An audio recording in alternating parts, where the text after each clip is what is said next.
देवाय नमः। ओम ब्रह्मदेवाय नमः। मूरा,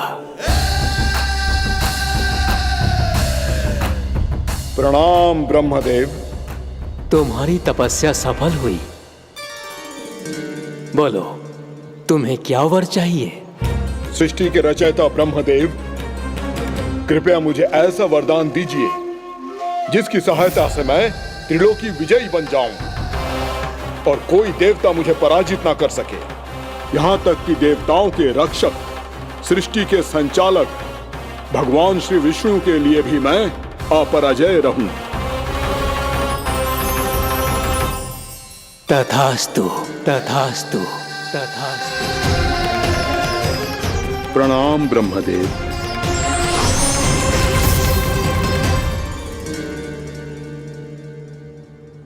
ऐसा वरदान पाकर मूरा बहुत अभिमानी होगा।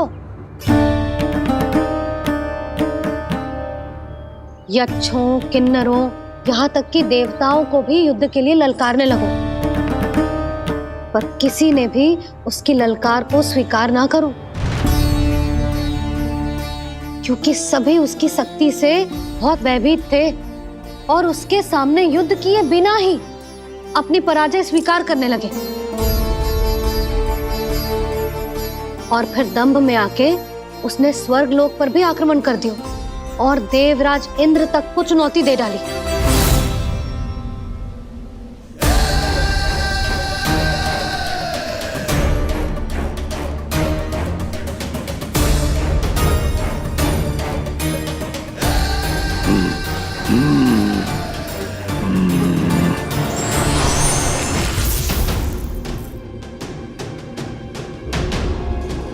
मैं प्रतीक्षा कर रहा हूं देवराज, क्या उत्तर है तुम्हारा? मुझसे युद्ध करोगे या फिर बिना लड़े ही पराजय स्वीकार कर मेरे अधीन हो जाओगे और सौंप दोगे मुझे अपना ये स्वर्ग लोक? सारी शक्ति तुम्हारे मुख में है या कुछ बाहुबल भी है तुम्हारे पास? मैं तुम्हारी चुनौती स्वीकार करता हूं मूरा, मैं तुम्हारी चुनौती स्वीकार करता हूं मूरा।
ठहरिए देवगण, असुर राज मूरा को ब्रह्मदेव का आशीर्वाद प्राप्त है। आप में से कोई भी इन्हें पराजित नहीं कर पाएगा।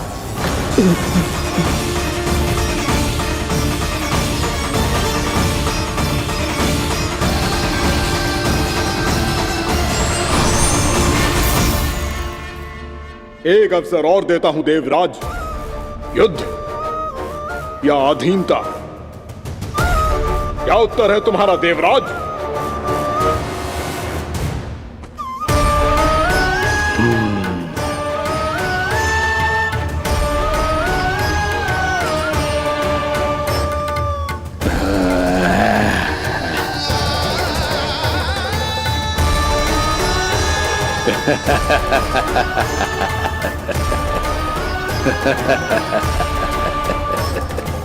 इंद्र और सभी देवताओं ने मूरा के आतंक में आके उससे भयभीत होके अपना सिंहासन छोड़ दियो। अब मूरा स्वर्ग का अधिपति बन गयो और शीघ्र ही उसने अन्य सभी असुरों को स्वर्ग में निवास करने के लिए आमंत्रित कर दियो और इस प्रकार से वो धीरे धीरे तीनों लोकों का सम्राट बन गयो। उसे किसी ने रोका नहीं मैया? ना लल्ला, इतना साहस किसी में था ही ना। और फिर ये निश्चित करने के लिए कि भविष्य में किसी और असुर की मृत्यु ना हो, वो यमराज पे भी विजय प्राप्त करने के लिए यमलोक की ओर प्रस्थान कर दियो। वो तो अपने आप को और सभी असुरों को अमर बनाना चाहता था। पर देवता और यमराज भी उसकी ये योजना समझ गए थे, इसीलिए उसके आने से पहले ही सारे देवताओं ने श्री नारायण से सहायता के लिए गुहार लगाई। अब केवल आप ही कुछ कर सकते हैं प्रभु। अभी तो मूरा केवल त्रिलोक का स्वामी है, और यदि उसने यमलोक भी जीत लिया तो वो जीवन को ही नियंत्रित नहीं करेगा प्रभु, वो मृत्यु का भी स्वामी हो जाएगा। ऐसे में पहले सृष्टि का संतुलन तो नष्ट होगा प्रभु, और फिर स्वयं सृष्टि ही नष्ट हो जाएगी। ऐसा नहीं होगा यमदेव, नियति ऐसा होने ही नहीं देगी। विधि रचेगी खेल और मैं बनूंगा माध्यम। असुर राज मुरा का सामना मैं करूंगा। बस आप मुझे चुनौती देने के लिए उसे तैयार कर लीजिए, चाहे उसके लिए आपको साम दाम दंड भेद कोई भी उपाय क्यों ना अपनाना पड़े।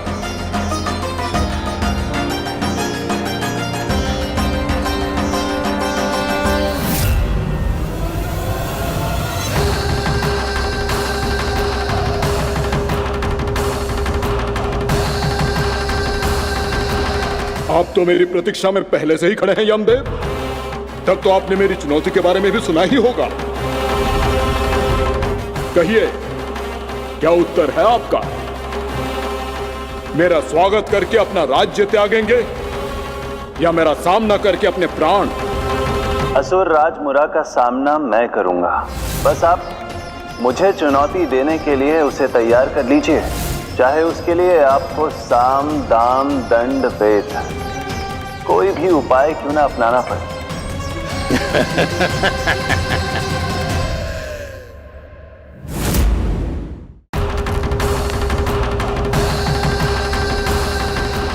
आप तो मेरी प्रतीक्षा में पहले से ही खड़े हैं यमदेव। तब तो आपने मेरी चुनौती के बारे में भी सुना ही होगा। कहिए, क्या उत्तर है आपका? मेरा स्वागत करके अपना राज्य त्यागेंगे या मेरा सामना करके अपने प्राण? हे असुर श्रेष्ठ, मैं आपकी अधीनता स्वीकार करने के लिए तैयार हूं। बस एक विनती है मेरी। शर्त को विनती का नाम देकर बहलाना चाहते हो मुझे यमराज? असुर राज मूरा के सामने शर्त रख पाओ, इतना सामर्थ्य नहीं है तुम में। इसका आभास है मुझे असुरराज, पर मैं आपकी अधीनता स्वीकार करूं इससे पहले आपको स्वामी धर्म का पालन करना होगा। मेरे पुराने स्वामी के क्रोध से मेरी रक्षा करनी होगी आपको। कौन है तुम्हारा पुराना स्वामी? भगवान श्री नारायण। और छोटी माँ मुरासुर को तो श्री नारायण से भी रक्षा का वरदान प्राप्त था ना? यही तो श्री नारायण की लीला थी बलराम। पर वो राक्षस अपने दम में जे समझ ही ना पाओ कि वो क्या भूल करने जा रहा है, और पहुंच गो भगवान श्री नारायण को चुनौती देने के लिए।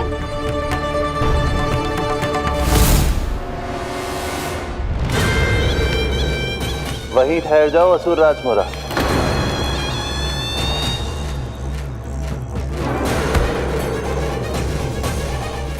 यहां क्यों आए? आपको पराजित करने और ये वैकुंठ जीतने, ताकि मैं यमलोक का स्वामी बन सकूं।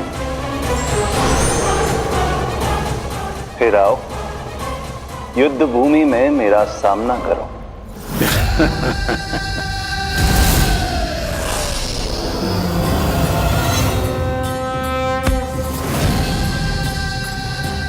ये नहीं जानते कि इनसे ना हारने का वरदान तो मैं पहले ही प्राप्त कर चुका हूं, इसलिए युद्ध ठीक से आरंभ हो पाए उससे पहले ही इन्हें जीत लूंगा मैं।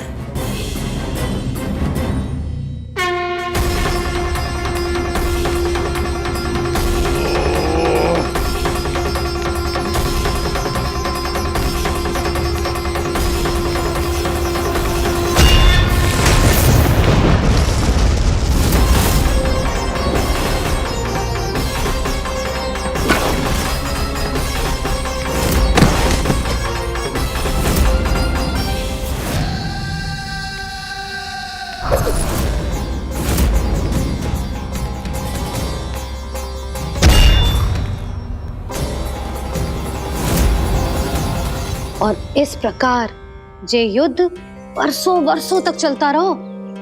दोनों योद्धा पूरे ब्रह्मांड में अनेक अस्त्रों शस्त्रों के साथ युद्ध करते रहे।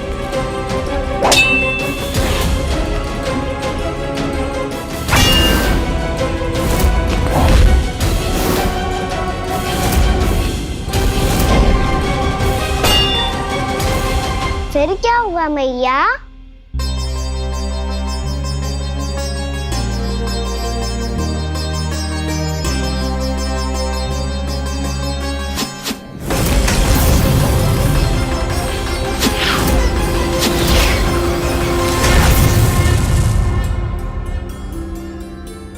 उस युद्ध को कभी समाप्त हुआ हो, पर कैसे?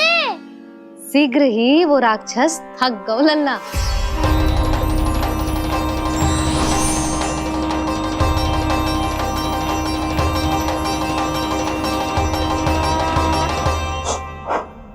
खड़े खड़े देख क्या रहे हैं नारायण? आक्रमण कीजिए, वध कर दीजिए मेरा।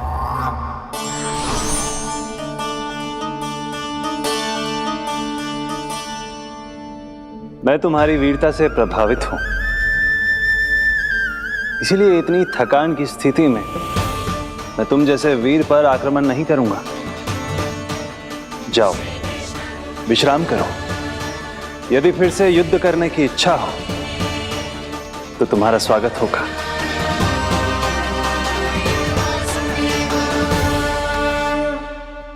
जे कह के श्री नारायण बद्रिका आश्रम चले गए और वहां हिमवत नाम की एक कंदरा में ध्यान लगा के बैठ गए। उधर वो राक्षस विश्राम करने लगो। अनेकों दिन बीत गए और अब वो राक्षस मूरा फिर से स्वस्थ होके बलवान हो गया था। उसने अपनी सारी शक्ति फिर से प्राप्त कर ली थी। श्री नारायण ने उस पर दया करी थी, पर वो फिर से श्री नारायण को छलने को तैयार होगा।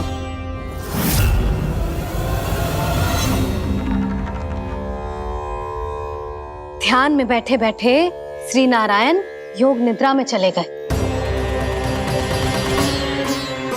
पर दुष्ट मूरा इसी अवसर का लाभ उठा के उनकी कंदरा में घुस आयो ताकि वो सोते हुए श्री नारायण पे आक्रमण कर सके।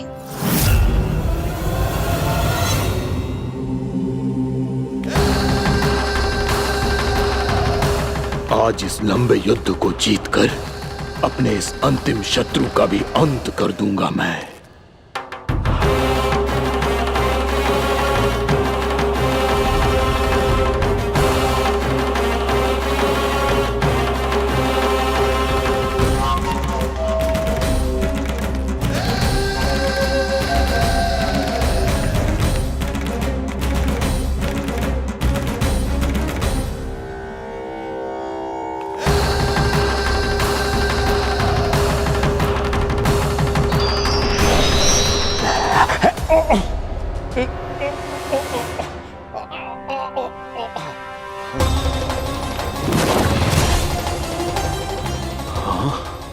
दुष्ट राक्षस, प्रभु ने तुझ पर दया की, तुझे संभलने का अवसर दिया। तू इन्हीं पर ही छल से वार करने चला है।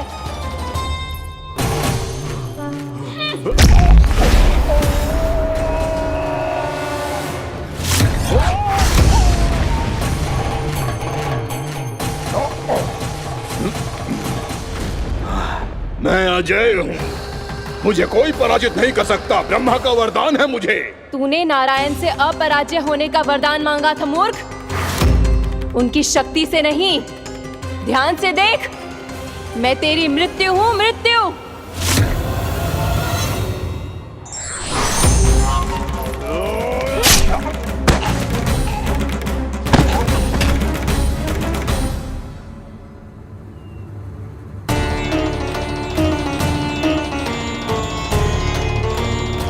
वो देवी कौन थी छोटी माँ? और कौन बलराम, वही तो थी देवी एकादशी।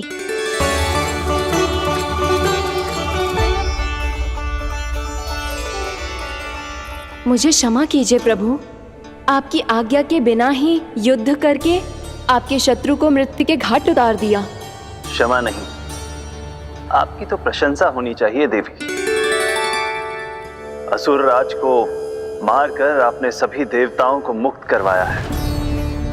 इस पापी के अहंकार से तीनों लोकों की रक्षा की है आपने। आप एकादशी की तिथि पर मेरी एकादश इंद्रियों से उत्पन्न हुई हैं। इसीलिए मेरे सभी भक्त आपको उत्पन्न एकादशी के नाम से जानेंगे। सभी तिथियों में आपका स्थान सर्वश्रेष्ठ होगा। जिस तरह आपने राक्षस के आक्रमण से मेरी रक्षा की है, उसी प्रकार एकादशी के दिन व्रत करके जो भी भक्त आपकी कथा सुनेगा, मैं स्वयं उसकी रक्षा करूंगा। जो आपकी पूजा करेगा उसे मेरी विशेष कृपा प्राप्त होगी और उसके साथ साथ उसे मिलेगा धन, सिद्धि और मोक्ष।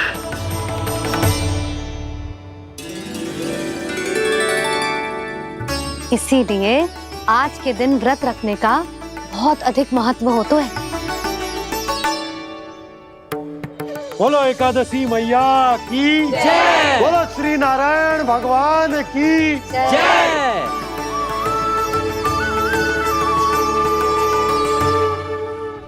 प्रभु की कृपा से एकादशी का महत्व भी पता चल गया और मेरा व्रत भी सफल हो गया। अभी नहीं भूला राम, एकादशी का व्रत पूरी तरह तभी सफल होता है जब द्वादशी के दिन उसे पूरा किया जाता है।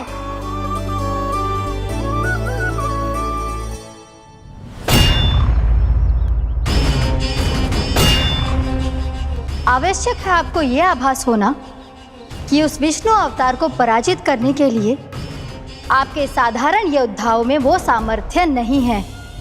वो विष्णु अवतार कुछ अधिक ही असाधारण है।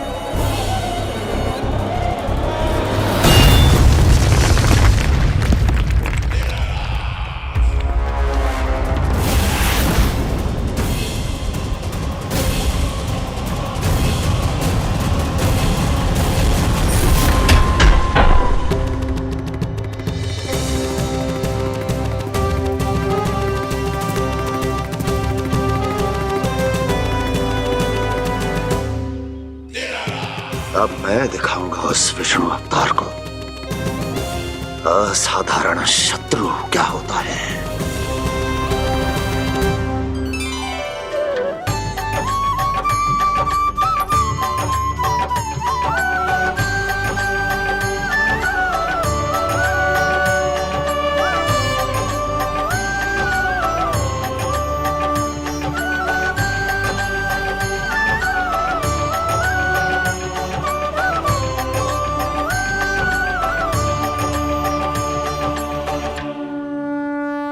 मामा अधीर हो रहे हैं, पर मैया ने मुझे अभी तक बाहर जाने की आज्ञा नहीं दी है। अभी उन्हें किसी और राक्षस को यहाँ भेजने से रोकने के लिए मुझे ही कुछ करना होगा।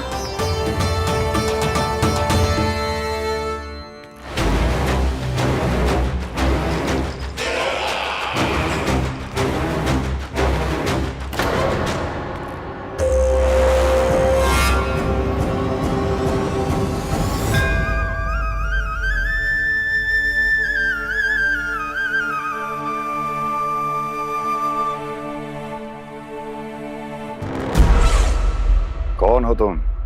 बचपन से ही मुझे मारने का सपना देख रहे हैं, फिर मुझे ही नहीं पहचानते।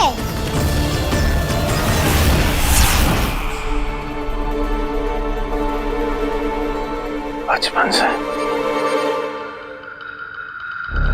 विष्णु अवतार। कोई कान्हा बुलाता है तो कोई मुरलीधर पुकारता है, कोई माखन चोर कहता है, कोई कहता है चिच्चोर। पर विष्णु अवतार इस नाम से तो बस आप ही मुझे बुलाते हो मामा जी। इतना साहस कि तू यहां आ गया।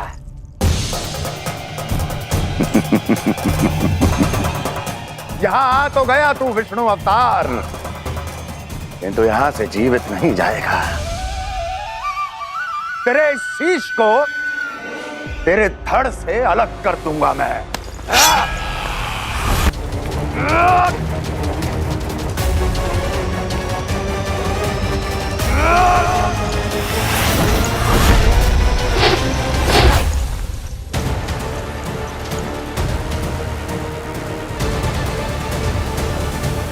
वहाँ कहाँ देख रहे हो मामा जी?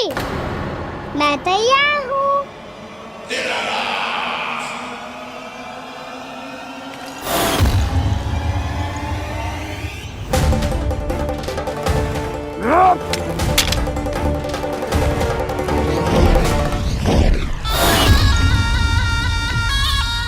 मामा जी, आप सदैव इसी तरह क्रोध में रहते हो क्या?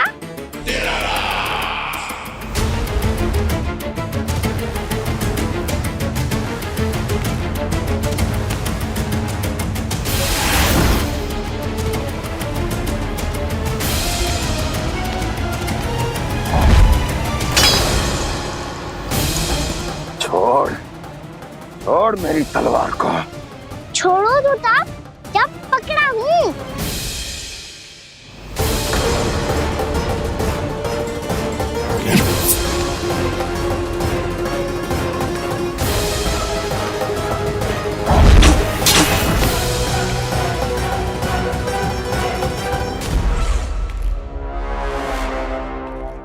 मामा जी,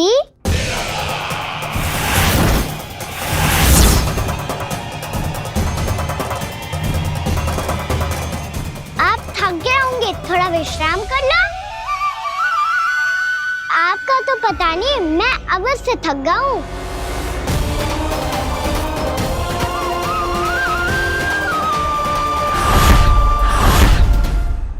मेरे सिंहासन पर बैठने का तू साहस?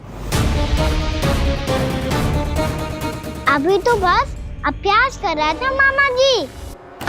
भविष्य में मुझे तो बैठना है यहाँ।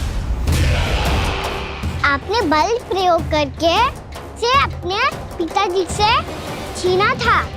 मैं आपसे छीन लूंगा। जो छल और बल से लिया जाए वो अधिक समय तक टिकता नहीं है मामा जी।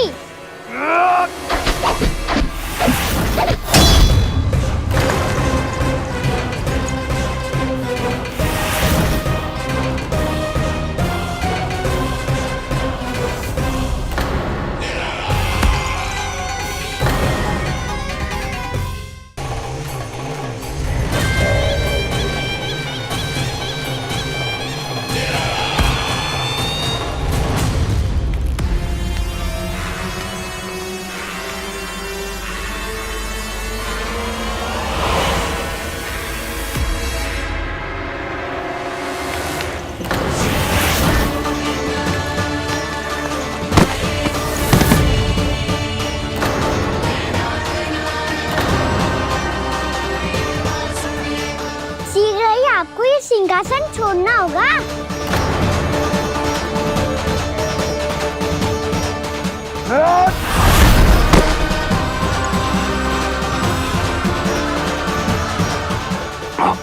वो मेरा सिंहासन छीनना चाहता। वो आ रहा है, वो आ रहा है। सैनिकों! दुर्जन, बंद कर दो सभी द्वार और झरोखे, सबके सब। इसकी हर संभावना पर इतना कड़ा पहरा बिठा दो कि ना तो कोई महल के भीतर आ सके, ना कोई बाहर जा सके। मुझे महल की चप्पे चप्पे की सूचना चाहिए। जाओ।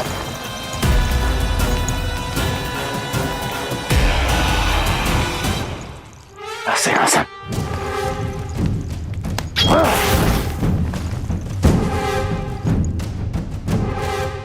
अब आ, दुष्ट मायावी, ए छलिया विष्णु अवतार, मैं कंस तेरी प्रतीक्षा कर रहा हूँ।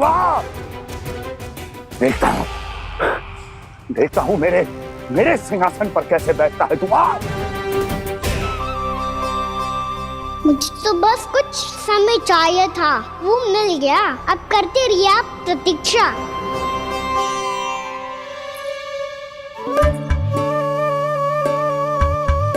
जी अपने आप से बातें क्यों कर रहे हो जी?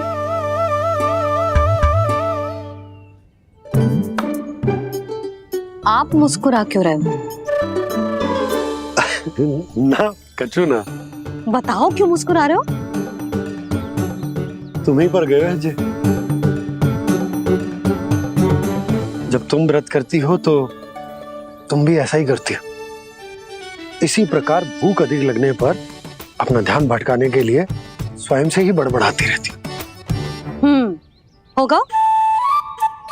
आपको तो बस मेरा उपहास उड़ाने के लिए बहाना चाहिए।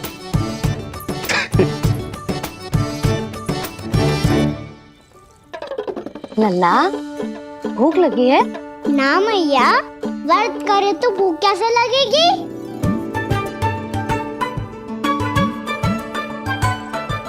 यदि लगी हो तो छोटे बालकों को थोड़ी बहुत भूल चूक क्षमा होती है। कछु ना तो फल तो तू खा ही सकते है। अब तो पूरे नियम और विधि विधान से व्रत तोड़ूंगा। कल द्वादशी के सुबह मुहूर्त के अनुसार। ठीक।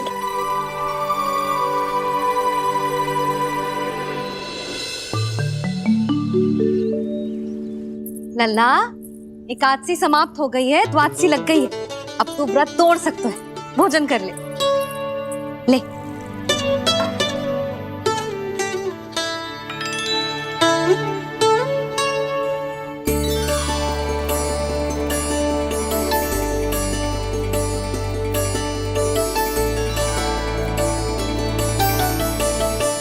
आज तो कार्य कर लीजिएगा। मैं ना चाहती कि सब गांव वाले फिर से आपका उपहास उड़ाएं। अरे, इसी क्षण कार्य आरंभ करना आवश्यक ना है। कुछ खा तो लो। कल भी पूरे दिन व्रत में रहे, अब तो कुछ खा लो। ना, अभी बिल्कुल भूख ना है। और हाँ भगवान, तुम्हें चिंता करने की आवश्यकता नहीं है। आज मैं किसी को भी 2 शब्द कहने का अवसर नहीं दूंगा। अरे, कुछ खाओगे पियोगे नहीं तो कैसे रहोगे?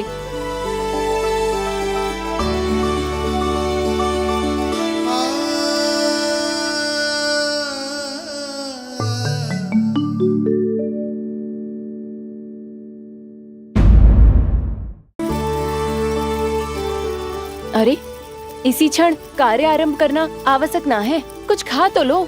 ना, अभी बिल्कुल भूख ना है। और हाँ भगवान, तुम्हें चिंता करने की आवश्यकता नहीं है। आज मैं किसी को भी 2 शब्द कहने का अवसर नहीं दूंगा।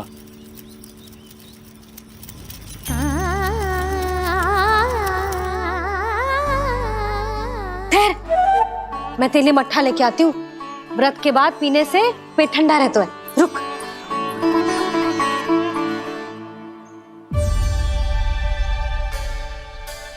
भक्तों ने अभी तक व्रत नहीं तोड़ा है, मैं कैसे तोड़ लूं? भूख कहाँ से होगी? श्री हरि नाम से पेट तो भर लेते हो। श्री हरि, श्री हरि, श्री हरि।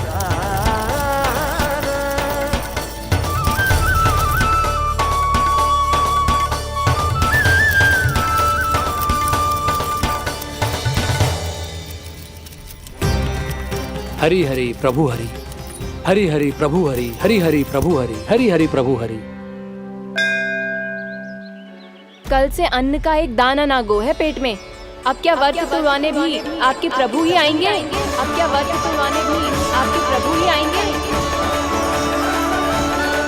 मैया,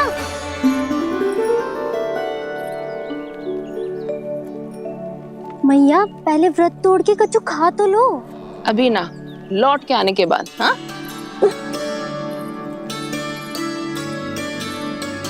बलराम, ठहरो पुत्र, पहले कुछ खा लो। व्रत तोड़ना आवश्यक होता है। मैया ने एकादशी का महत्व बताया। लगता है मुझे सबको द्वादशी पर व्रत तोड़ने समाप्त करने का महत्व बताना होगा। हरि हरि हरि हरि हरि मेरे हरि।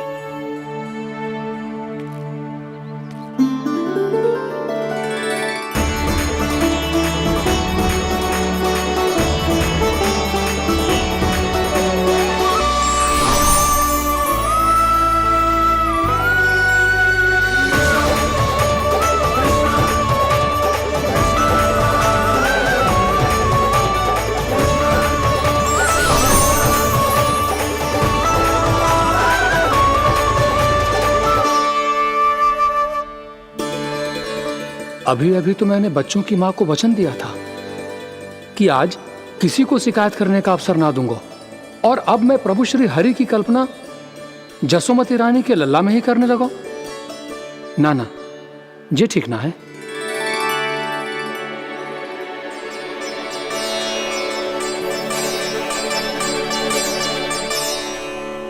ठीक ही तो है, बिल्कुल सही पहचाना है आपने। बड़े तो बड़े, अब तो बालक भी हमारा उपहास उड़ाने लगे। मैं आपका उपहास नहीं उड़ाने आया, मैं तो आपके एकादशी के व्रत को पूरा कराने आया हूँ।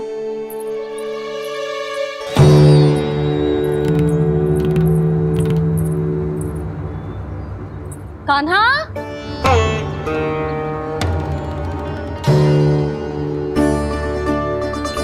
तो ये रे आपकी छड़ी और ये रे मेरी पीठ।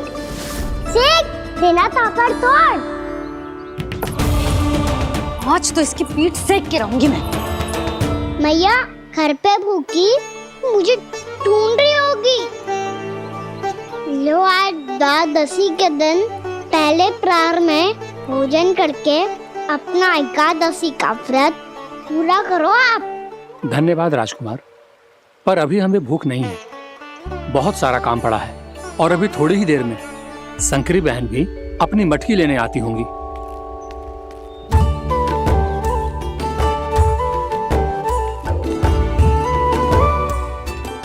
पर मैं आपका व्रत पूरा कराए बिना नहीं जा सकता।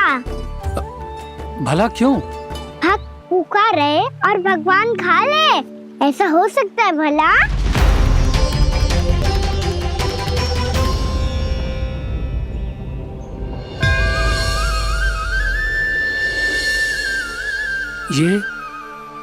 ये कैसा भ्रम हो रहा है मुझे? मुझे लगता है अपना काम करना चाहिए। द्वादशी के पहले प्रहर में व्रत पूरा करना बहुत आवश्यक होता है, ना तो एकादशी का व्रत भी पूरा ना मानो जातो। इतनी सारी ज्ञान की बातें तुम्हें कैसे पता है लल्ला?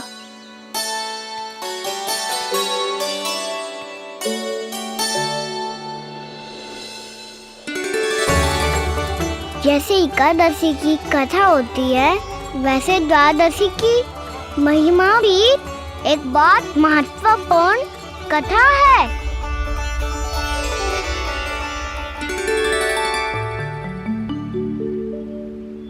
कैसी कथा?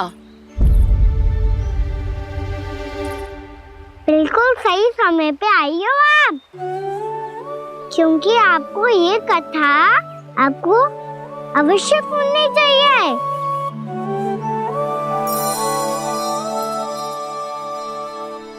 मुझे क्यों? पहले सुन तो लियो, फिर स्वयं ही पता चल जाएगा। बहुत समय पहले एक राजा हुआ करते थे, राजा अम्बरीश। भगवान श्री हरि के बहुत बड़े भक्त थे। ओम नमो नारायणाय। ओम नमो नारायणाय।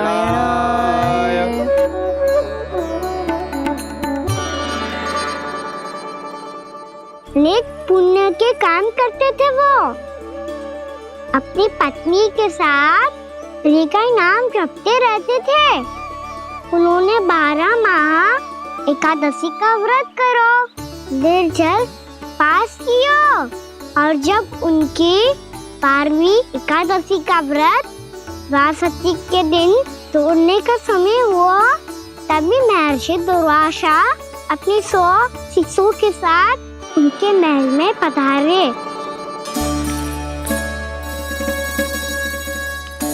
प्रणाम स्वीकार करें महर्षि। आप जैसे महान ऋषि मेरे राज्यसभा में आए, वो भी ऐसे अवसर पर जब मैं और मेरी पत्नी निरंतर 12 एकादशियों के बाद अंतिम एकादशी का व्रत तोड़ेंगे। इससे बड़े सौभाग्य की क्या बात हो सकती है हमारे लिए। आज आपके साथ साथ मेरा और मेरे शिष्यों का एकादशी व्रत भी पूरा होगा। संभव है प्रभु की इच्छा यही हो कि हम सब अपना व्रत एक साथ तोड़ें। ये तो अत्यधिक प्रसन्नता की बात है महर्षि। तो फिर ठीक है, हम सब यात्रा से थके हैं। व्रत तोड़ने से पहले हम स्नान करना चाहते हैं। जैसी आपकी इच्छा महर्षि। जब तक आप लोग लौटेंगे तब तक आपके सारे प्रबंध यहाँ हो चुके होंगे।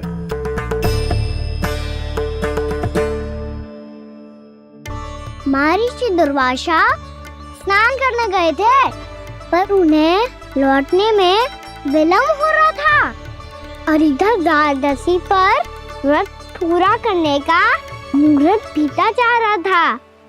महाराज अमरेश बड़ी विरगता के साथ महर्षि दुर्वासा के लौटने की प्रतीक्षा कर रहे थे।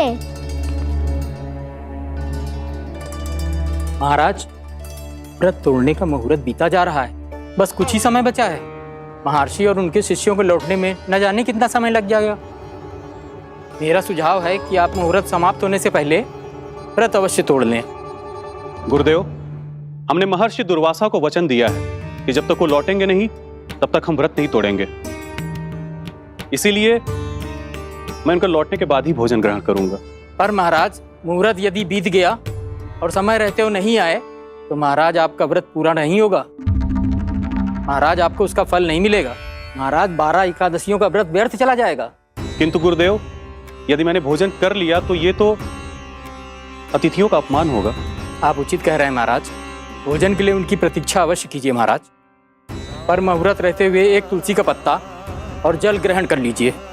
इससे आपका व्रत भी पूरा हो जाएगा और अतिथि का मान भी रह जाएगा। आपका सुझाव अच्छा है गुरुदेव।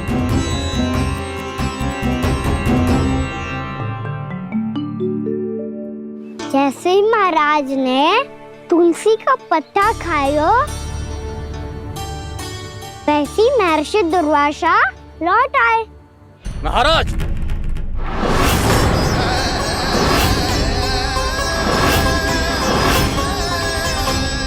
महाराज को उपास तोड़ते देखते बहुत क्रोधित हो गए।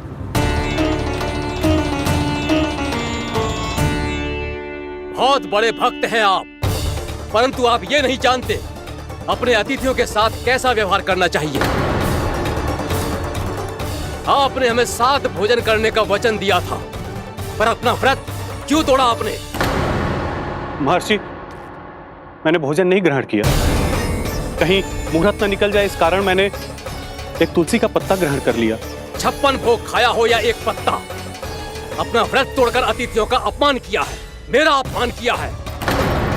अब आपको दंड भोगना होगा ताकि आप सीख पाएं कि अतिथियों के साथ कैसा व्यवहार होना चाहिए। महर्षि, आप जो भी दंड मुझे देंगे मुझे स्वीकार है, किंतु आप क्रोधित मत होइए। क्रोध का कारण आपने दिया है महाराज। एक महर्षि का अपमान करके राक्षसी प्रवृत्ति का परिचय दिया है आपने। इसीलिए अब एक राक्षसी आपको दंड देगी।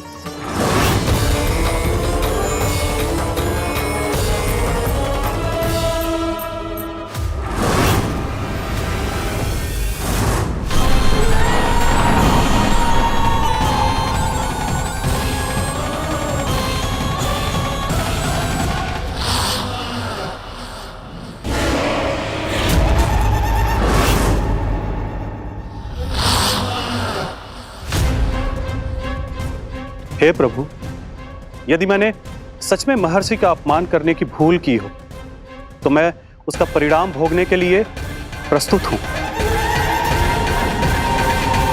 ओम नमो नारायणाय, ओम नमो नारायणाय नमः।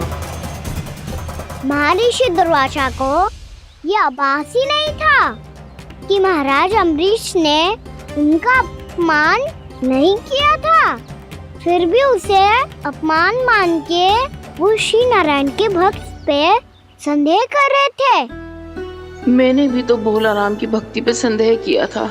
हे नारायण, ये क्या पाप हो गया मुझसे?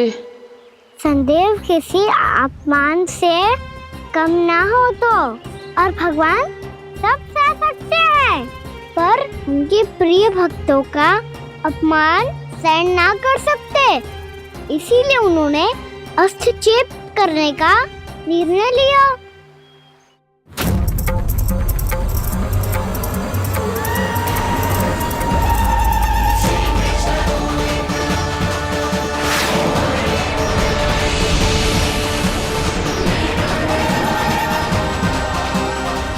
ओम नमो नारायणाय।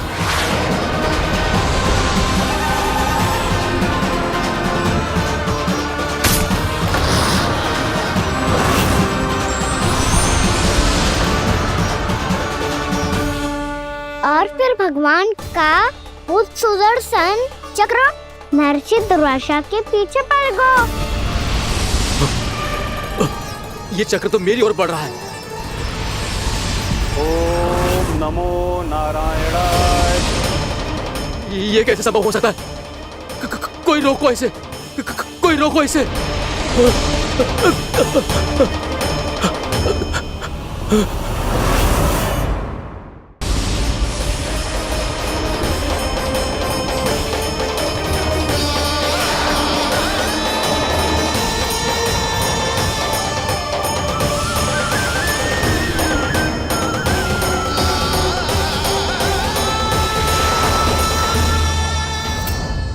चक्र से अपने प्राण कैसे तैसे बचाते बचाते महर्षि दुर्वासा ब्रह्मलोक जा पहुँचे। ब्रह्मदेव, रक्षा कीजिए ब्रह्मदेव, सहायता कीजिए, मुझे बचाइए ब्रह्मदेव, रक्षा कीजिए। ये सुदर्शन चक्र मेरे प्राणों के पीछे पड़ गया है, मुझे बचाइए ब्रह्मदेव, मुझे बचाइए। महर्षि, मैं चाहकर भी आपकी सहायता नहीं कर सकता। ऐसी स्थिति में यदि कोई कुछ कर सकते हैं तो वो है सुदर्शन चक्र के स्वामी विष्णु, क्योंकि सृष्टि में केवल वही है जो इसे नियंत्रित कर सकते हैं। वो ही इसे वापस लौटने का आदेश देकर आपके प्राणों पर छाए हुए संकट को दूर कर सकते हैं।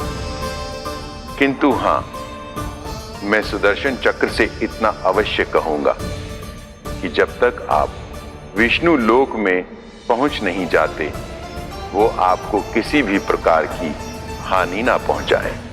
आपका बहुत बहुत धन्यवाद, आपकी सदा ही जय हो।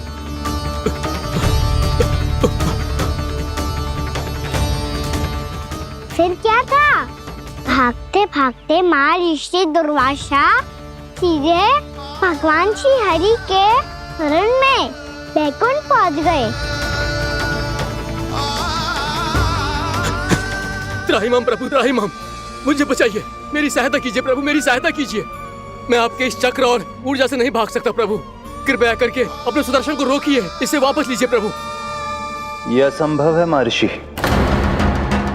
एक बार सुदर्शन चक्र मेरे हाथों से छूट जाए तो अपना उद्देश्य पूरा किए बिना, मेरे भक्तों की रक्षा किए बिना वापस नहीं लौटता। कोई तो उपाय होगा प्रभु, कृपया करके मेरे प्राण बचाइए प्रभु। मैं सुदर्शन की ऊर्जा से जलकर भस्म नहीं होना चाहता प्रभु। आप जो कहेंगे मैं करूंगा प्रभु, मेरी सहायता कीजिए प्रभु, मेरी सहायता कीजिए। एक उपाय है, किंतु मुझे नहीं लगता कि आप वो कर पाएंगे। मैं अवश्य करूंगा, मैं अपनी प्राण रक्षा के लिए कुछ भी करूंगा प्रभु। आपने मेरे भक्त राजा अम्बरीश को भक्ति का कर्तव्य निभाने के लिए अपमानित और दंडित किया है महर्षि, पर भक्त की रक्षा करना भगवान का कर्तव्य है। इसलिए यदि आप भक्त राजा अम्बरीश के पास जाकर क्षमा याचना करें और यदि वो आपको क्षमा कर दे तो ही ये चक्र आपके प्राण लिए बिना लौट सकता है। अन्यथा आप तो जानते हैं महर्षि, मेरे भक्त का अपमान मेरा अपमान। भक्त का अपमान भगवान के अपमान से कम ना हो तो है। महर्षि दुर्वासा को भी ये बात समझ आई और फिर उन्होंने महाराज अम्बरीश से क्षमा याचना की। महाराज महाराज महाराज महाराज महाराज, मुझे क्षमा करें महाराज, मुझसे बहुत बड़ी भूल हो गई महाराज, मुझसे बहुत बड़ी भूल हो गई महाराज। महर्षि, आप हमारे चरण छुए ये उचित नहीं। महाराज, महाराज अम्बरीश, आप नारायण के सच्चे भक्त हैं। मैंने आपको अपमानित किया, दंडित करने का प्रयास किया महाराज। इस अपराध के लिए मुझे क्षमा कीजिए महाराज, और इस सुदर्शन चक्र से मेरे प्राण बचाइए महाराज।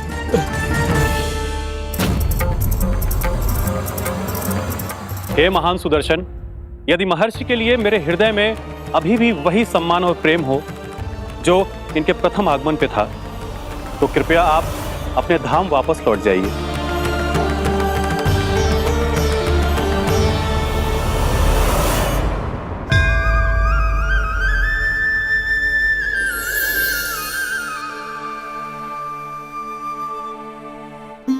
आपका बहुत बहुत धन्यवाद महाराज अम्बरीश।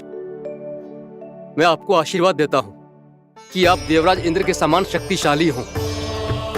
आपकी कीर्ति का पताका 10 दिशाओं में फहराए। मेरी बस एक ही इच्छा है महर्षि, कि मैं आपके साथ अपना उपवास तोड़ सकूं।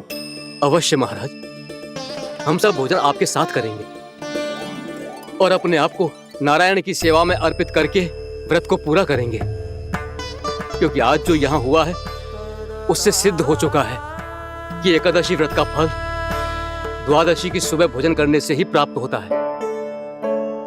इस कथा से हमें पता चलता है कि सभी को द्वादशी की सुबह भर पेट भोजन करके एकादशी का व्रत पूरा करना चाहिए। और दूसरी बात, भगवान की सच्ची भक्ति अपमान कभी ना करना चाहिए।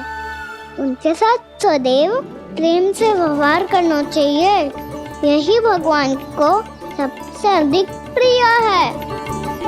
भैया भोलाराम, मैंने भी श्री हरि पे तुम्हारे विश्वास का उपहास उड़ाया था, मुझे क्षमा कर दो।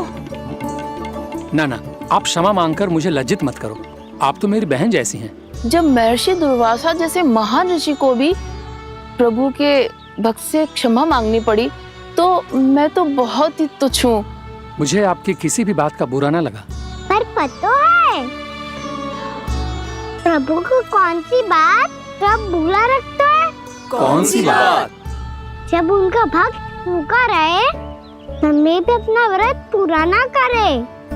और जैसा कि आप सभी ने अभी कथा से सीखो है, एकादशी के व्रत को द्वादशी की सुबह अवश्य पूरा करना चाहिए। अब आप जाओ, अपना व्रत पूरा करो।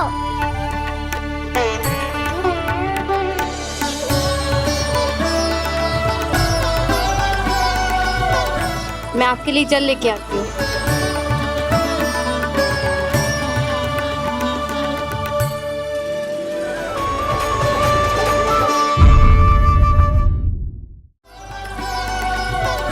मैं आपके लिए जल लेके आती हूँ।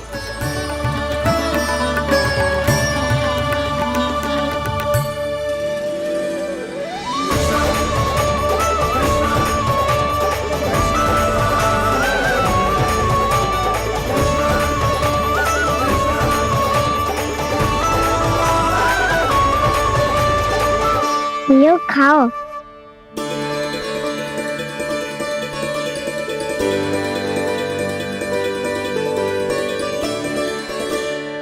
कान्हा,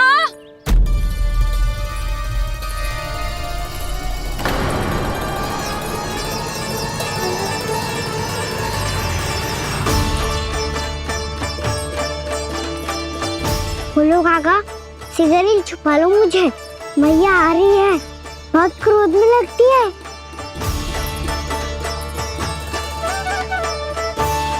आज तो बहुत दंड मिलेगा। अभी क्षण भर पहले तो ये साक्षात भगवान के रूप में बात कर रहे थे, और अब अचानक ही ऐसे बालक बन गए जो मैया से दंड मिलने के भय से व्याकुल हैं। भोला काका किस सोच में पड़ गए? सिगरेट छुपा लो मुझे।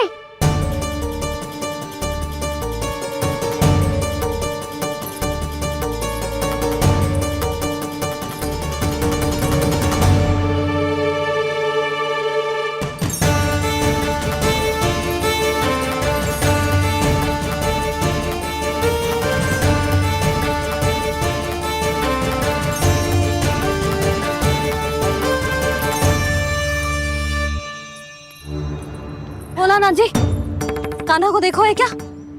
मैंने तो अपने प्रभु को देखा है। मैं अपने लल्ला को ढूंढ रही हूँ, उसे देखो है आपने? वही तो मैं भी कह रहा हूँ जसोदा रानी, मैंने सिर्फ और सिर्फ अपने प्रभु को देखा है। ये तो अब भी अपनी भक्ति में ही खोया हुआ है। इससे पूछ के कछु लाभ ना है, मुझे ही ढूंढना पड़ेगा।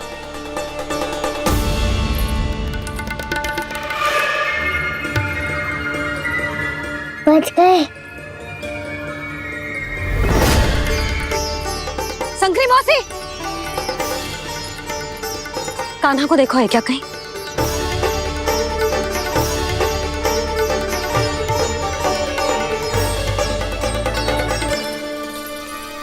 भोला काका मुझे सिगरेट निकालो ना यहाँ से, मैया फिर से इधर ही आ रही है।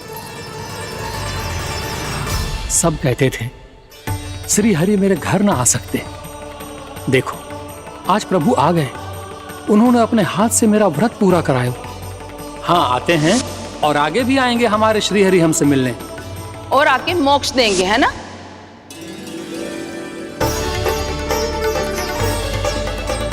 सिगरेट निकालो ना भोला काका, मैया आ रही है।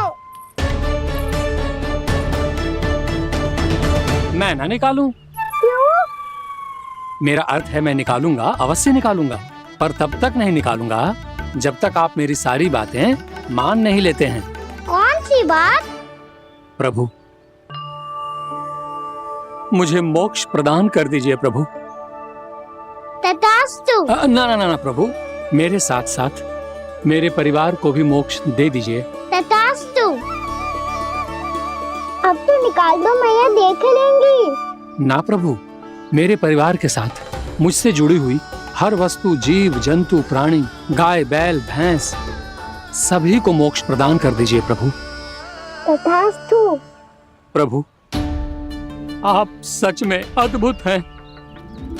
मैंने जो मांगा आपने बिना सोचे समझे सब प्रदान किया। मैं ही अपनी मांगे बढ़ाता रहा। प्रभु प्रभु मुझे क्षमा कर दीजिए, प्रभु मुझे क्षमा कर दीजिए।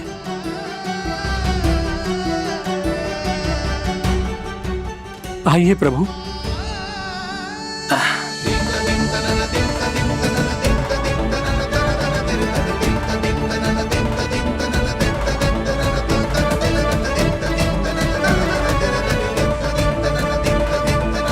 प्रभु आप तो प्रभु हो, हरि हो, भगवान हो। आप चाहते तो इस मटके से स्वयं निकलकर बाहर आ सकते थे, फिर मेरी आपने हर इच्छा क्यों पूरी की? क्योंकि मेरे भक्त की इच्छा पूरी करने में मुझे भी प्रसन्नता मिलती है। ना तो मैं अपने भक्तों का अपमान सह सकता हूँ और ना ही उनकी इच्छा अधूरी रहने दे सकता हूँ।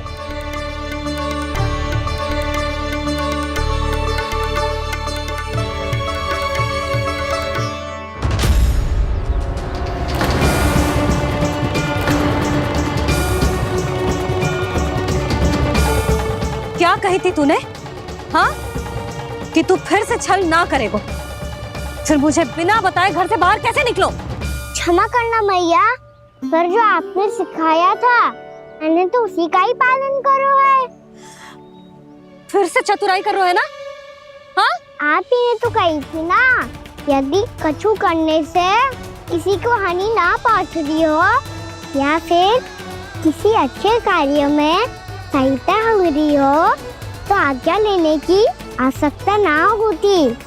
यदि तेरे कछुक करने से किसी और की कोई हानि ना हो रही हो या किसी के अच्छे कार्य में सहायता हो रही हो तो मुझसे आज्ञा लेने की आवश्यकता ना है। तो किस अच्छे कार्य के लिए आया है यहाँ? एकादशी की सुबह एकादशी का व्रत खोल के भोजन करा जाता है। ये बात ना तो भोला काका को पता थी, ना शंकरी मासी को, और ना ही किसी और को। और तुझे पता थी?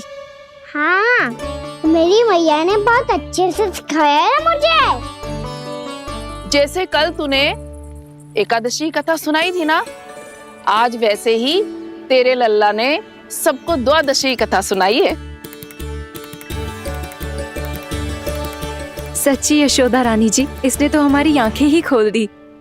और भाभी, सच तो ये है कि मुझे भी ना पता था कि ये इतना बड़ा ज्ञानी है और इतना अधिक समझदार।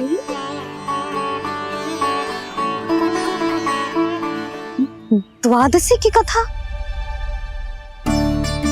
वो तो मैंने इसे कभी सुना ही ना है। फिर इसे कैसे पता थी? रानी जी, जो स्वयं भगवान हैं, भला उन्हें कैसे कुछ नहीं पता होगा। मैंने तो इन्हें पहचान लिया, और हाँ, आप सब लोग भी इन्हें अपने अंतर मन की आंखों से देखिए, हो सकता है इन्हें पहचान पाएं। ये कोई और नहीं है, श्री नारायण है, मेरे श्री हरि, मेरे प्रभु। जय श्री हरि।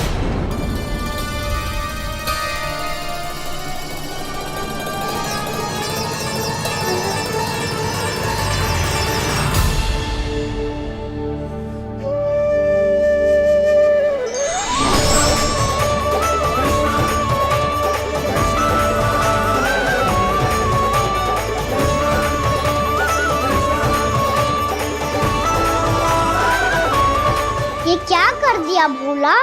जिस रास्ते को मैंने इतनी कठिनाई से बचा के रखा था, सबके सामने उसे उजागर कर दिया तुमने।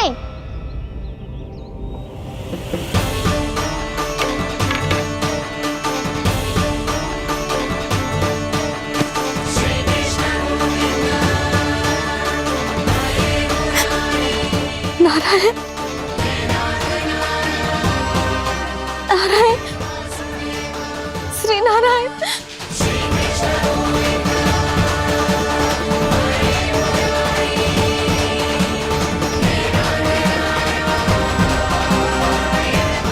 श्री नारायण।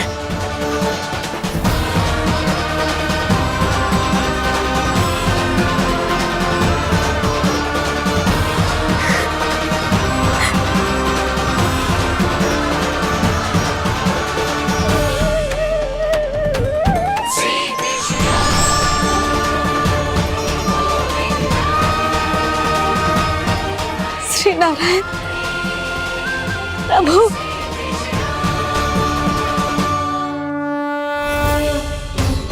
जिस रास्ते को इतने यत्न से संभाल के रखा था, आज वो सबके सामने खुल गया। और तो और मेरा भेद मैया को भी पता चल गया। बाबा सब कहते रहे, पर मैंने एक न मानी। सबने कही थी कि आप भगवान हैं, पर मैं मूर्ख आपको पहचान ही ना पाई। कितनी अभागी हूं मैं।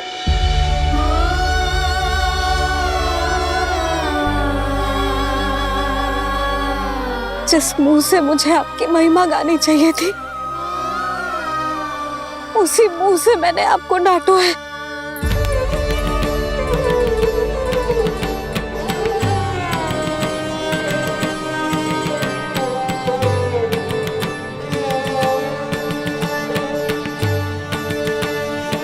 जिन हाथों से मुझे आपके चरण छूने चाहिए थे, उन हाथों से मैंने आपके कान पकड़े।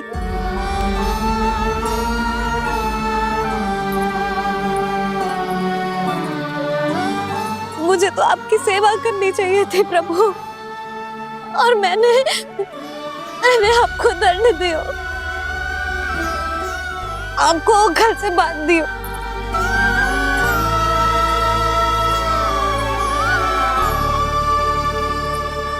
बावली हो गई थी प्रभु, अपने श्री नारायण को, अपने प्रभु को एक साधारण सा बालक समझ लियो मैंने।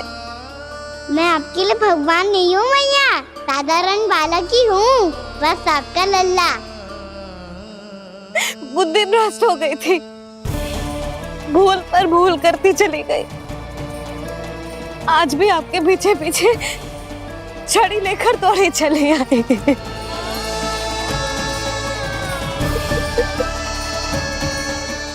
अपने आप को दोष मत दो मैया, आपके इस ममता के लिए तो जन्म लिया है मैंने। हमारा मन बदलने मत दो, मेरे लिए वही पुरानी मैया बनी रहो आप, और मुझे रहने दो आपका वही नटखट लल्ला।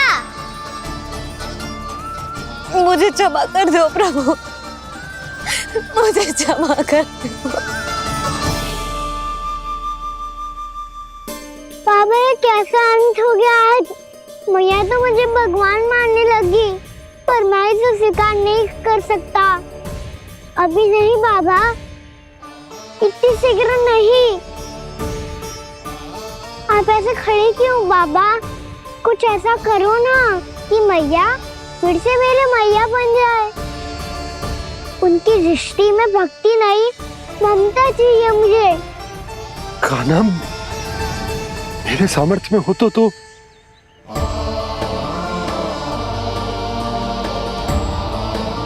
दाऊ, आप तो बड़े भाई हो, अपने छोटे भाई की सहायता करो ना, जिससे मैया सब कुछ भूल जाए। मैं क्या कर सकता हूँ कान्हा? कोई तो सहायता करो मेरी।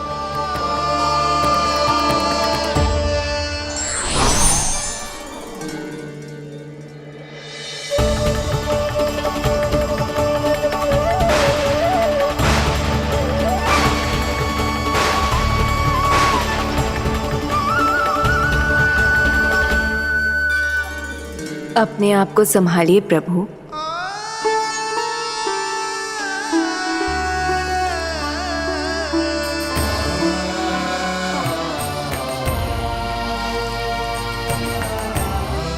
देखो ये क्या हो गया, भैया को सब पता चल गया। अभी तो मुझे मैया की ममता का शौक पूरी तरह मिला ही नहीं था। योग माया,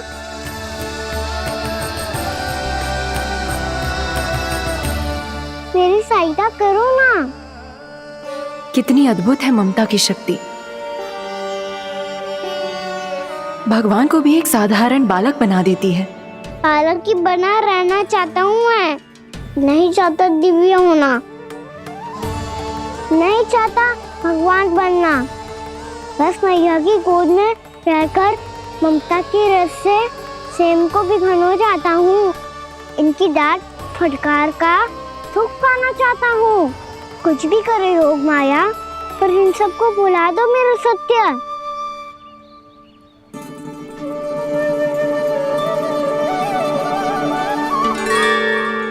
पर इन्हें तो मोक्ष का वरदान मिल गया है प्रभु, इसलिए इनके लिए समय की गति को लौटा पाना संभव नहीं होगा। प्रभु, अब मुझे ये सब भूलने की कोई आवश्यकता नहीं है। मुझसे जो त्रुटि हुई है अब वो दोबारा कभी नहीं होगी,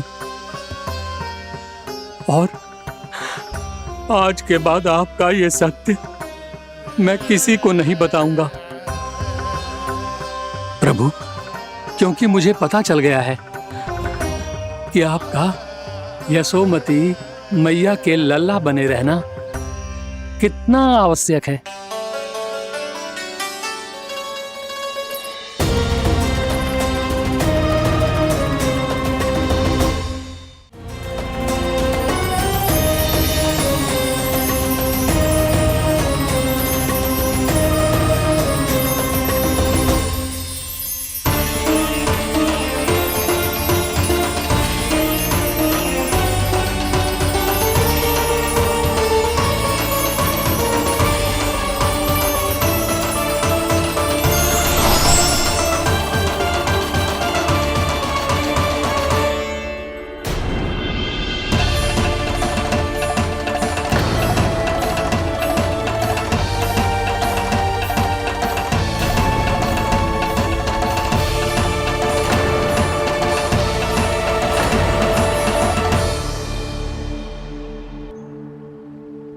आपकी छड़ी। पहले चुपके से भाग जातो है, फिर स्वयं ही छड़ी भी पकड़ा रो है? नटखट कहीं का। हंसी आ रही है? अरे किस बात पे इतनी हंसी आ रही है रे? हाँ?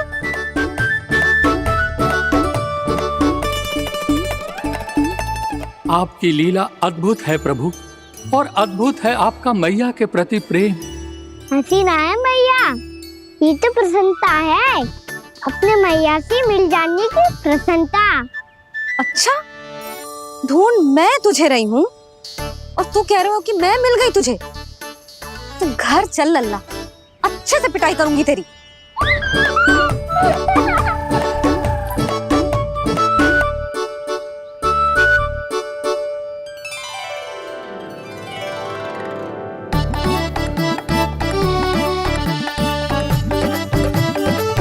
जब पिटाई से गाल लाल होंगे ना तेरे, तब हंसी बंद होगी तेरी। चल।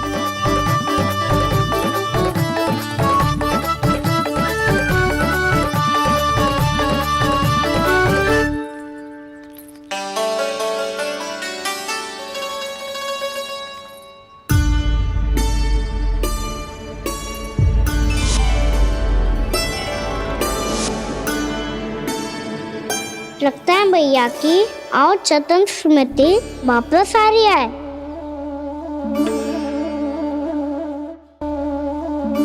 यशोदा, क्या होगो? ना कछु ना। आपको बताऊंगी तो और हंसेंगे मुझ पे। बोल दो, मैं उपास ना उड़ाऊं, सच्ची। देखो देखो इसे कैसे हंस रहा है। मेरे हाथ में छड़ी है, मैया क्रोधित है, पर जे तनिक में बहना लग रहा है इसे। हाँ, हंसे जा रहा है।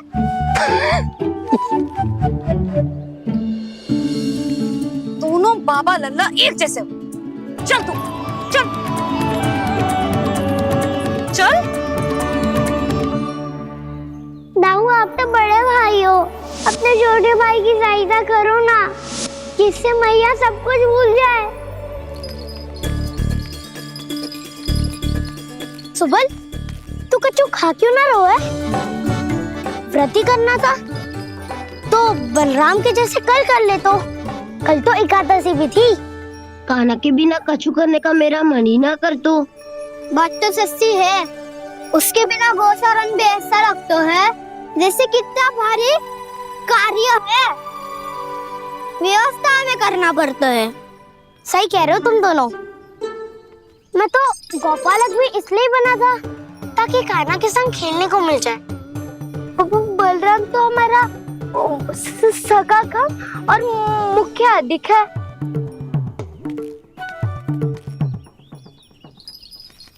रुक जाओ, तुम सब कुछ देर विश्राम कर सकते हो।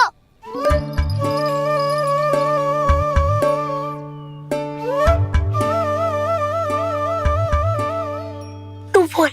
ना मैं ना बोलूंगा, तुम दोनों ही बोलो।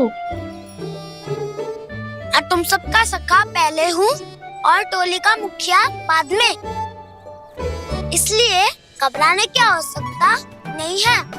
जो भी बात है बिना हिचक बता सकते हो मुझे। तो फिर कुछ ऐसा करो ना कि कान्हा फिर से हमारे साथ गौचारण करने के लिए आने लगे।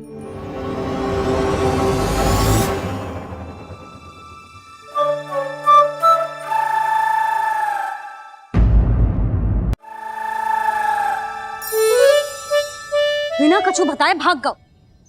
ये भी ना सोचा तेरे बिना मैया बाबा व्रत कैसे तोड़ेंगे। देखो देखो अभी भी हंस रहा है।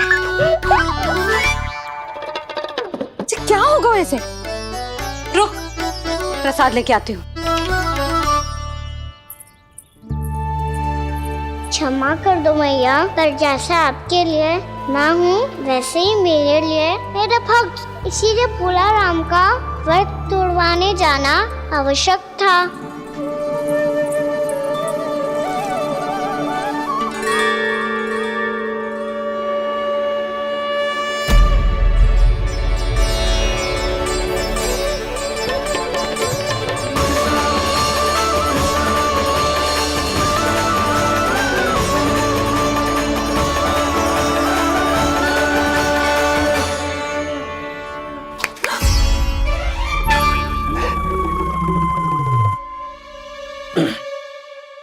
सुधा, फिर से खो गई तुम। अरे कौन से स्वप्न लोक में चली जाती हो तुम बार बार?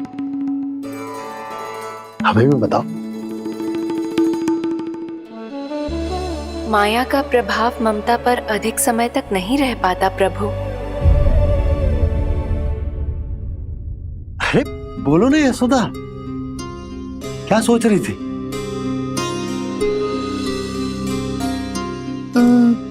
मैंने ना श्री नारायण को देखो है।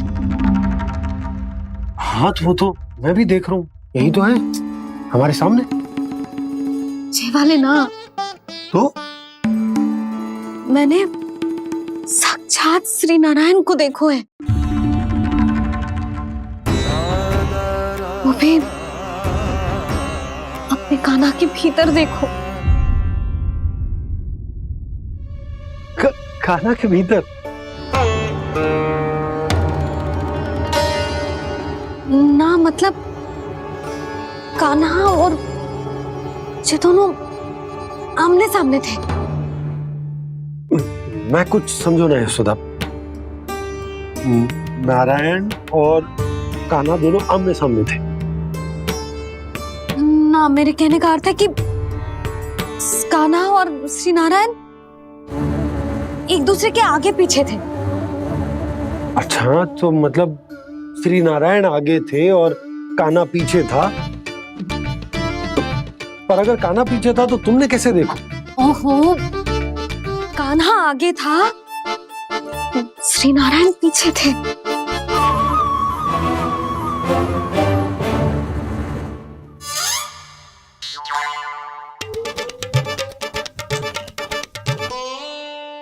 यशोदा, एक बार फिर से सोचकर बताओ कि नारायण आगे थे या कान्हा आगे था? ठीक से याद करो। बता तो रही हूँ जी, थोड़ी धुंधली धुंधली सी स्मृति है। बाबा, इससे पहले कि उनके संदेह की अग्नि स्मृति की वायु पाकर और भड़क जाए, कुछ भी करो और बुझाओ इसे। स्वप्न देखो है तुमने? हाँ, संभव है स्वप्न ही था। पर यदि स्वप्न था तो सुबह सुबह उठते ही उसकी स्मृति क्यों ना आई? अब क्यों आ रही है उसकी स्मृति? और वो भी तब से जब से मैं भोलाराम के यहाँ से कान्हा को लेके आई हूँ। जब मैं गई थी तो छड़ी मेरे हाथ में थी, पर फिर कान्हा ने मुझे छड़ी दी और मैं बैठी हुई थी। इस बीच कछु तो हुआ है। भैया की अचेतन स्मृति वापस आ रही है। अब मुझे ही कुछ करना होगा। मुझे लगता है जी, जब मैं वहाँ गई ना, भैया व्रत पूरा करने का सुबह मुहूर्त निकल जाएगा और अब तो भूख भी बहुत तीव्र लग रही है। हे नारायण, मैं तो भूल ही गई कि लल्ला भी तो कल से भूखा है।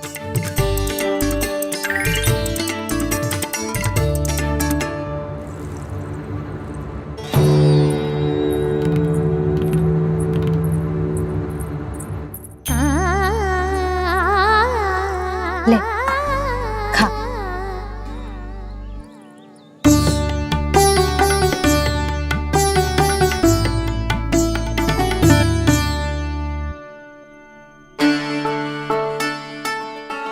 संतान की चिंता में सब कुछ भुला दे, ऐसी ही होती है ममता। और कान्हा को अच्छे से पता है कि इसको लाभ कैसे उठाना है। हाँ बाबा, लाभ ना, मैं तो मैया की ममता का आनंद उठाना चाहता हूँ, जितना संभव है उससे भी अधिक।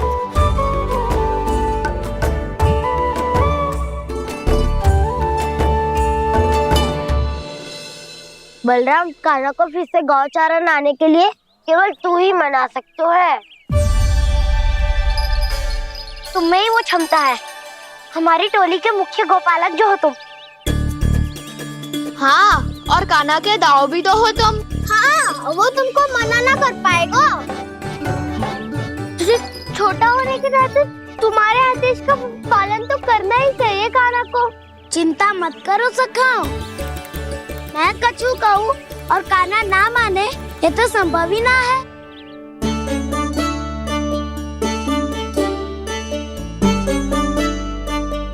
आज जो हुआ ना जाने और कितने समय तक मेरा सत्य आपसे छिपा रह पाएगा, इसीलिए आपसे अधिक समय मैं आपके साथ ही बिताऊंगा।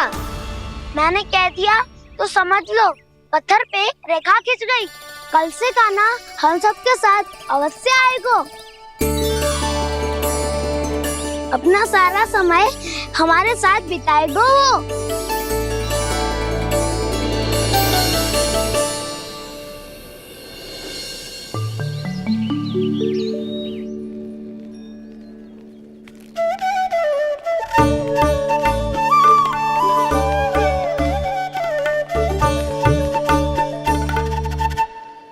अभी तक तैयार नहीं हुए? तैयार? गौचारण के लिए चलना है ना, तुम्हें लेने आया हूँ। नाना दाऊ, मैं ना चल सकता, मुझे आज्ञा ना है। वो तो माखन चोरी के लिए भी नहीं थी। उस दिन जो बकासुर के सामने चले गए थे तुम, तभी तो नहीं थी आज्ञा। इसलिए आज्ञा का बहाना मत ही बनाओ ना। बहाना नहीं दाऊ, मैं तो सच्ची कह रहा हूँ। मैया को फिर से दुखी ना कर सकते हो और हम सबको दुखी कर सकते हो तुम। आज मैं तुम्हारी एक ना सुनूंगा कान्हा। घर पे रहते हुए कितने सप्ताह हो गए तुम्हें? तुम गोपालक हो कान्हा, गोपालन करना तुम्हारा दायित्व है। आज तुम्हें हमारे साथ चलना ही पड़ेगा। ना दाऊ, मैं ना चल पाऊंगा। बलराम, तुम तो कह रहे थे कि कान्हा तुम्हारी हर बात मानता है, पर इसने तो बड़े भाई का अनादर कर दिया। रुक जाओ कान्हा, सत्य बताओ, तुम छोटी माँ के कारण वन नहीं चल रहे हो या अब तुम्हें हमारे साथ रहना ही अच्छा नहीं लगता? कहीं ऐसा तो नहीं गौचारण में तुम्हारी रुचि समाप्त हो गई हो?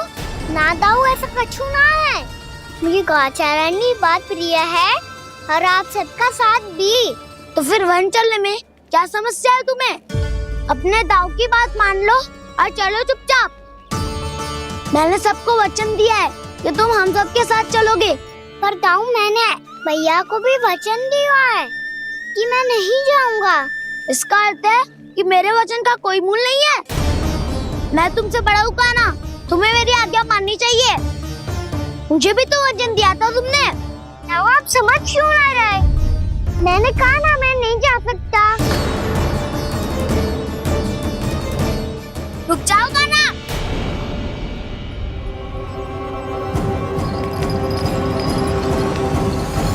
ऐसे कैसे नहीं आ सकते? मैंने बल्कि हम सब ने तुम्हारी हर शरारत में तुम्हारा साथ दिया है, चाहे माखन चोरी हो या गौचारण। और अब तुम अपने दाऊ को ही पीठ दिखा के जा रहे हो। दाऊ, मैं आपका बहुत सम्मान करता हूँ, पर मैंने कहा ना, मैं नहीं जा सकता। मुझे मेरी मैया के साथ ही रहना है। तो फिर तुम्हारे लिए मैं यही महत्वपूर्ण है। दाऊ नहीं, सखा नहीं, गयाऊ भी नहीं। कान्हा ने तो तुम्हारी बात मानने से मना कर दिया। बलराम, लग तो है सच्चो भाई ना है। जानते हो इससे क्या सिद्ध होता है कान्हा? कि तुम छोटी माँ के पुत्र नहीं हो, कि तुम छोटी माँ के पुत्र नहीं हो। दाऊ, ये क्या कह रहे हो आप? और नहीं तो क्या, तुम उनके वास्तविक पुत्र होते तो अपने दाऊ की आज्ञा कभी नहीं टालते। ऐसा मत ही कहो दाऊ, मैं अपनी मैया का ही लल्ला हूँ। मुझे तो लगता है छोटी माँ हाथ से ग्रह करके लाई है तुम्हें। आप ऐसा क्यों बोल रहे हो दाऊ? क्योंकि मैं वो सत्य देख रहा हूँ जो तुम नहीं देख पा रहे हो। छोटी माँ और छोटे पापा दोनों गोरे हैं और तुम अपना रंग देख लो, स्वयं विचार कर लो। जी तो मैंने भी सोचा था, बस बोला नहीं। हाँ तो क्या हुआ, मेरी त्वचा का रंग अलग है, मैं उन्हीं का ही लल्ला हूँ। बस धूप में तुम सबके साथ इतना खेला हूँ कि मेरी त्वचा का रंग बदल को है। बड़बोली बात मत ही कर कान्हा, स्वयं को बचाने के लिए हम पर दोष लगा रहे हो। सत्य तो ये है कि तेरी त्वचा सदैव से ऐसी थी खाना। लग तो है ये कि बलराम सही कह रहा है। इसका अर्थ है कि सस्ते में नन काका यशोदा काकी इसके हाथ से ग्रेट करके आए हैं। बालक हाथ में थोड़ी ना मिलता है। हमारे घर में जो बछड़ा है उसको तो मेरे बाबा हाथ से ही लाए थे, पर मुझे हाथ से कोई ना लायो है। मैं अपनी मैया का ही लल्ला हूँ, यशोमती मैया का नंदलाला ही हूँ मैं। तुम्हें वन चलना है तो चलो या फिर मत चलो, पर छोटी माँ और छोटे बाबा का लल्ला होने का स्वांग करने की कोई आवश्यकता नहीं है।